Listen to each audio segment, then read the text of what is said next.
आज हम सुनेंगे तारकासुर और कार्तिकेय के युद्ध की कथा।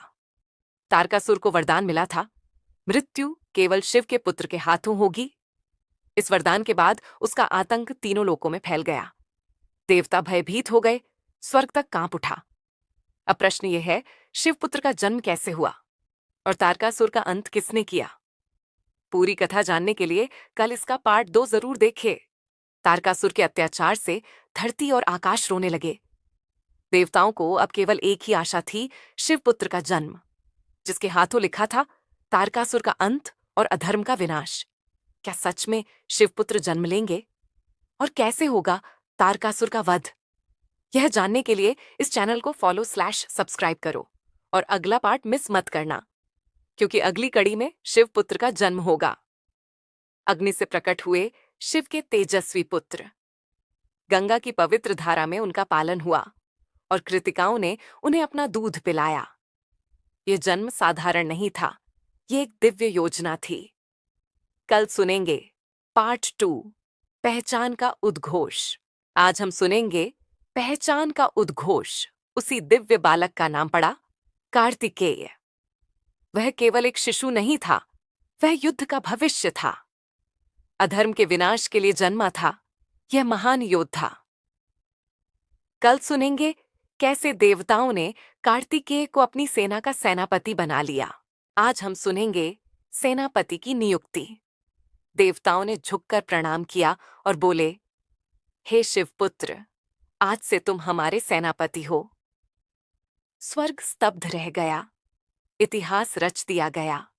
आज हम सुनेंगे द यंगेस्ट वॉरियर रिवील्ड। मोर पर सवार वह बाल योद्धा, हाथ में चमकता हुआ वेल भाला। देवता भी जिसे नमन करे। वह कोई साधारण बालक नहीं था, वह शिव के तेज का अवतार था। और उस दिन से युद्ध का भविष्य उसके साथ चल पड़ा। कार्तिकेय चले युद्ध के लिए तारकासुर की नगरी की ओर। मोर पर सवार वह बाल योद्धा, हाथ में दिव्य वेल धारण किए हुए।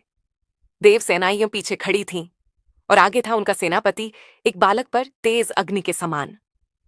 जैसे ही उन्होंने पहला कदम बढ़ाया, आकाश में गड़गड़ाहट गूंजी, मेघ थर्राने लगे और दिशाएं कांप उठीं। पृथ्वी ने अनुभव किया शिव तेज का भार और वायु ने संदेश दिया, अधर्म का अंत निकट है। ये केवल युद्ध यात्रा नहीं थी, ये धर्म की पुकार थी। ये केवल एक बालक नहीं था, यह स्वयं महादेव की शक्ति था। कार्तिकेय बढ़ते चले गए तारकासुर की नगरी की ओर, जहां अधर्म का सिंहासन अब अंतिम सांस लेने वाला था। धरती थर्रा गई उनके चरणों के भार से। पर्वत झुकने लगे और दिशाएं मौन हो गईं। बाल रूप में चलता वह योद्धा साधारण नहीं था। नेत्रों में अग्नि थी और हृदय में शिव का तेज। देवताओं ने देखा, ये कोई बालक नहीं, ये काल का दूत है अधर्म के विनाश के लिए।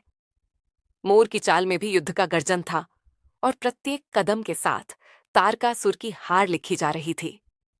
बाल रूप था पर शक्ति महाकाल जैसी, शांत मुख पर भीतर प्रलय की ज्वाला। यह कोई साधारण यात्रा नहीं थी, ये केवल युद्ध की ओर बढ़ना नहीं था, यह अधर्म के अंत की शुरुआत थी। तारकासुर जोर से गर्जा, तू मुझे कैसे मारेगा बालक? उसकी गर्जना से तीनों लोग कांप उठे। देवताओं के चेहरे भय से भर गए, स्वर्ग की दिशाएं थर्रा उठीं।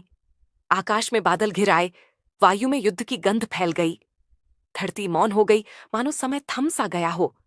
एक ओर खड़ा था अहंकार से भरा असुरराज, जिसे अपने वरदान पर घमंड था, जिसे अपनी शक्ति पर अंधा विश्वास था।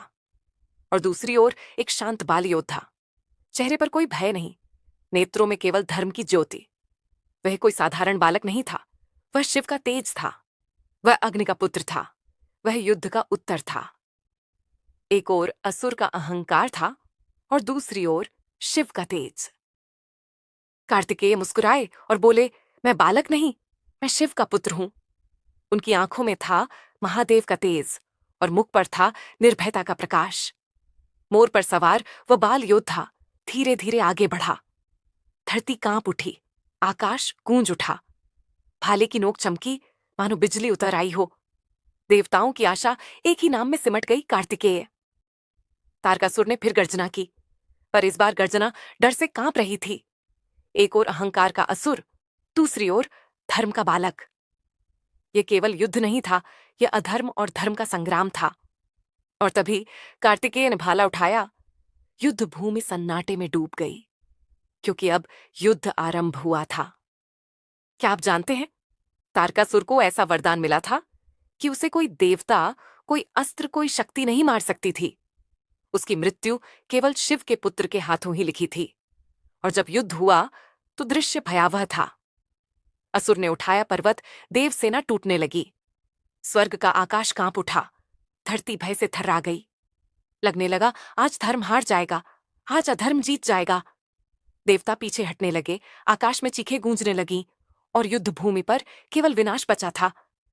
लेकिन क्या आप जानते हैं, जिस कार्तिकेय ने तारकासुर का अंत किया, वह युद्ध का सेनापति बना था जब उसकी आयु एक बालक जितनी थी। यही कारण है उसे कहा गया सबसे युवा देव योद्धा। क्या आप जानते हैं, इतिहास में सबसे बड़े युद्ध हमेशा सबसे जवान सेनापति ने जीते हैं, और हिंदू कथाओं में सबसे युवा देव योद्धा थे कार्तिकेय।